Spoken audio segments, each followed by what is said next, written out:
അതായത് അത് വലിയ തോതിൽ സംഘർഷത്തിലേക്ക് എത്തി.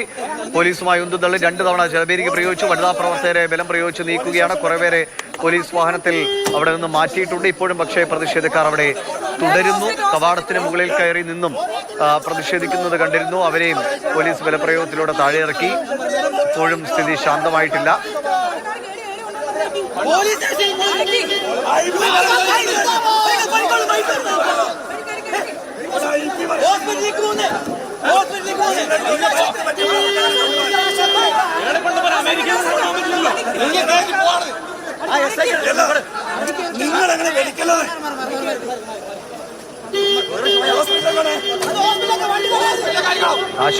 പ്രവർത്തകരെ ആശുപത്രിയിലേക്ക് കൊണ്ടുപോകണമെന്നാണ് ആവശ്യപ്പെടുന്നത്.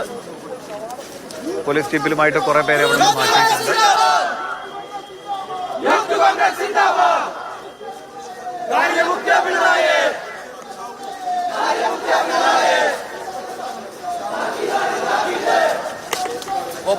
ഇംതിയാസ്, ഏകദേശം പ്രവർത്തകർ പിരിഞ്ഞു പോവുകയാണോ? മുദ്രാവാക്യം വിളികളുമായി പിരിഞ്ഞു പോവുകയാണോ?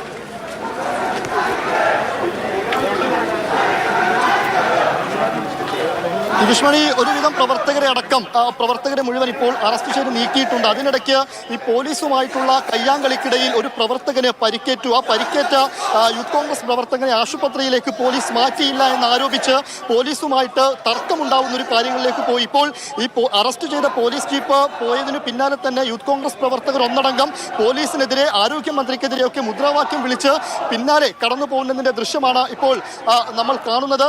എന്തായാലും വലിയൊരു കൂട്ടം പ്രവർത്തകരായിരുന്നു വന്നത്. ആ പ്രവർത്തകരെ മുഴുവൻ ബസ്സിലും അതുപോലെ തന്നെ ഇവിടെ ഉണ്ടായിരുന്ന ജീപ്പിലുമൊക്കെ കയറ്റിയ ശേഷം അറസ്റ്റ് ചെയ്ത് നീക്കുകയും ചെയ്തു. പിന്നാലെ അവരുന്നയിച്ച പ്രധാനപ്പെട്ട ആരോപണങ്ങൾ ആരോഗ്യമന്ത്രിക്കെതിരെ, VN വാസവനെതിരെ, അതോടൊപ്പം പോലീസിനെതിരെ, സംസ്ഥാനത്തെ പോലീസിനെതിരെയൊക്കെയായിരുന്നു മുദ്രാവാക്യങ്ങൾ. അതിനിടയ്ക്ക് വലിയ കയ്യാങ്കളിയിലേക്ക് കാര്യങ്ങൾ പോയി എന്ന് വേണം കണ്ണൂരിലെ പ്രതിഷേധത്തിൽ പറയാൻ. അതിനിടയ്ക്ക് ഒരു പ്രവർത്തകന് പരിക്കേറ്റു. അത് മുകളിൽ കയറി പ്രതിഷേധിച്ച സമയത്ത് മുകളിൽ നിന്ന് താഴെ തയ്യാറായിട്ടില്ല.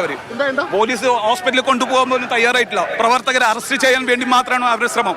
ആ സ്നേഹിതൻ എന്തെങ്കിലും പറ്റിക്കഴിഞ്ഞാൽ ഇതുപോലെ തന്നെ ആയിരിക്കില്ല നാളെയും പറയാ. ആ സഹോദരനെ ഒരു നിമിഷം പോലെ അവർ നോക്കാതെ പ്രവർത്തകരെ അറസ്റ്റ് ചെയ്ത് നീക്കാൻ വേണ്ടിയാണ് ഇവിടുത്തെ പോലീസ് ഭരണകൂടം ശ്രമിക്കുന്നത്. ഇപ്പോൾ ഈ മുദ്രാവാക്യം വിളിച്ചെത്തിയ പ്രവർത്തകർ ഇപ്പോൾ റോഡ് ഉപരോധിക്കുകയാണ്. DM ഓഫീസിന് മുൻപിലേക്ക് കടന്നാലുള്ള മെയിൻ റോഡ് ഇപ്പോൾ ഉപരോധിക്കുന്നതിന്റെ ദൃശ്യമാണ് കണ്ണൂരിൽ നിന്ന് കാണുന്നത്.